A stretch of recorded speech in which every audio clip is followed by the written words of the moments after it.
பாகிஸ்தான் தூண்டி விடுகிற பயங்கரவாதத்தினால 140 கோடி இந்திய மக்கள் பாதிக்கும் போது சீமான் எங்கே போனாரு? அவர் என்ன ஐஸ்கிரீம் சாப்பிட்டு சொல்லுங்க. கோவையில 60க்கும் மேற்பட்ட அப்பாவிகள் பலியானதுக்கு காரணமாக இருந்த பயங்கரவாதி பாக்ஷாவை அவரது இறுதி ஊர்வலத்துக்கு வந்து மரியாதை செய்தவர் சீமான். மரியாதை செய்தது மாத்திரமல்ல, மக்கள் மனசு புண்படும்படி அவர் எங்க அப்பான்னு வேற சொல்லிட்டு போனாரு. சீமானுக்கு அடிஷனலா ஒரு அப்பா சேர்ந்திருக்காரு. பயங்கரவாதி அப்பான்னு சொல்ற சீமான் பாகிஸ்தான் மேல இந்தியா நடவடிக்கை எடுத்தா என்ன சொல்லுவாருன்னு நினைக்கிறீங்க நீங்க? இந்த பயங்கரவாத தாக்குதல் என்பது இந்தியாவுக்கு வெளியில உள்ள எதிரிகளை அடையாளம் காண்பது மாத்திரமல்ல, நம்ம நாட்டுக்குள்ளே இருக்கிற எதிரிகள் யாருன்றதை அடையாளம் காண்பதற்கு இது உதவும். அதனால இந்த கடுமையான நடவடிக்கை மிக அவசியம். முதல் முறையாக தண்ணீரை ஆயுதமாக பயன்படுத்தி ஐயா மோடி அவர்கள் தலைமையில இந்தியா துணிச்சலான ஒரு முடிவு எடுக்கும். ஏன்னா அதுக்கப்புறம் 65 யுத்தம், 70களில் யுத்தம், கார்கில் போர், இப்படி எவ்வளவோ போர் உச்சகட்டத்துக்கு போனதுல கூட சிந்து நதியினுடைய ஒப்பந்தத்தை நாம ரத்து செய்யல. இப்போது செய்திருக்கிறோம் என்றால் இது வந்து லாஸ்ட் ஸ்ட்ரா ஆன் கேமல்ஸ் பேக்னு சொல்லுவாங்க. கடைசி சுமை இது. இனிமே அச்சு முடிஞ்சு போகும்.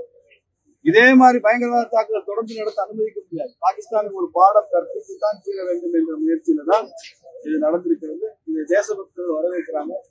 இதுவரைக்கும் எந்த உலக நாடும் நீங்க சிந்து நதியில தண்ணீரை நிறுத்துவது, ஒப்பந்தத்தை ரத்து செய்தது தவறுன்னு ஐநா சபை சொல்லல, அமெரிக்கா சொல்லவில்லை, ரஷ்யா சொல்லவில்லை, சீனா கூட சொல்லவில்லை. சீமான் சொல்றாருன்னா அவர் தேசபக்தி அப்படியே எங்க புல்லரிக்க வைக்க. சீமான் இந்த மாதிரி நேரங்கள்ல கொஞ்சம் அடக்கி வாசிக்கிறது நல்லது. பாகிஸ்தான் தூண்டி விடுகிற பயங்கரவாதத்தினால 140 கோடி இந்திய மக்கள் பாதிக்கும் போது சீமான் எங்கே போனாரு? அவர் என்ன ஐஸ்கிரீம் சாப்பிட்டு சொல்லுங்க. கோவையில 60க்கும் மேற்பட்ட அப்பாவிகள் பலியானதுக்கு காரணமாக இருந்த பயங்கரவாதி பாக்ஷாவை அவரது இறுதி ஊர்வலத்துக்கு வந்து மரியாதை செய்தவர் சீமான். மரியாதை செய்தது மாத்திரமல்ல, மக்கள் மனசு புண்படும்படி அவர் எங்க அப்பான்னு வேற சொல்லிட்டு போனாரு. சீமானுக்கு அடிஷனலா ஒரு அப்பா சேர்ந்திருக்காரு. பயங்கரவாதி அப்பான்னு சொல்ற சீமான் பாகிஸ்தான் மேல இந்தியா நடவடிக்கை எடுத்தா என்ன சொல்லுவாருன்னு நினைக்கிறீங்க நீங்க?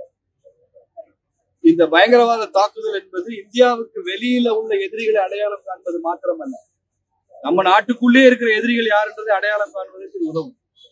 அதனால இந்த கடுமையான நடவடிக்கை மிக அவசியம். முதல் முறையாக தண்ணீரை ஆயுதமாக பயன்படுத்தி ஐயா மோடி அவர்கள் தலைமையில இந்தியா துணிச்சலான ஒரு முடிவு எடுக்கும். ஏன்னா அதுக்கப்புறம் 65 யுத்தம், 70களில் யுத்தம், கார்கில் போர், இப்படி எவ்வளவோ போர் உச்சகட்டத்துக்கு போனதுல கூட சிந்து நதியினுடைய ஒப்பந்தத்தை நாம ரத்து செய்யல. இப்போது செய்திருக்கிறோம் என்றால் இது வந்து லாஸ்ட் ஸ்ட்ரா ஆன் கேமல்ஸ் பேக்னு சொல்லுவாங்க. கடைசி சுமை இது. இனிமே அச்சு முடிஞ்சு போகும்.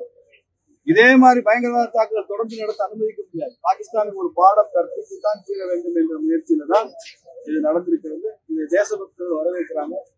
இதுவரைக்கும் எந்த உலக நாடும் நீங்க சிந்து நதியில தண்ணீரை நிறுத்துவது, ஒப்பந்தத்தை ரத்து செய்தது தவறுன்னு ஐநா சபை சொல்லல, அமெரிக்கா சொல்லவில்லை, ரஷ்யா சொல்லவில்லை, சீனா கூட சொல்லவில்லை. சீமான் சொல்றாருன்னா அவர் தேசபக்தி அப்படியே எங்க புல்லரிக்க வைக்க.